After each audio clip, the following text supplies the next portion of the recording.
Ada Bang Bule pertama kali ke Indonesia mau nyobain pempek Palembang. Bang Bule datang ke tempat penjual pempek, dia bingung sendiri karena ada banyak model pempek di listnya. Di Indonesia mah Bang, penjualnya pada kreatif, itu adonan yang sama, beda bentuk dan sedikit modifikasi tangan kreatif, bisa langsung jadi beda nasib. Bang Bule nyobain pempek kapal selam, sesuai saran Abang Pempek.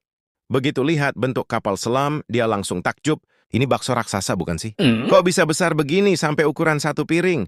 Di Indonesia mah Bang, kalau nggak besar nggak mantap, kayak utang negara yang tiba-tiba gede, mantap nggak tuh tiba-tiba jadi beban rakyat? Kembali ke Bule, pas dia nyobain pempek kapal selam, dia kaget, kok ada makhluk halus di dalamnya? Gimana caranya dia bisa masuk? Dia masuk lewat jalur gaib Bang.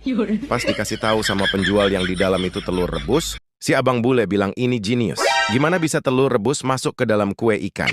Di negaranya, ikan paling digoreng atau jadi teman salad, tapi di sini nasibnya bisa beda banget. Malah ada kuahnya. Pas Mas Bule nyobain kuah cukonya, yang pedas dan asam manis dia langsung terkesima dengan rasanya yang lidah kiri bilang, nolak karena kepedesan, tapi lidah kanannya ketagihan kue ikan karena enaknya. Alhasil habis 2 piring pempek dong.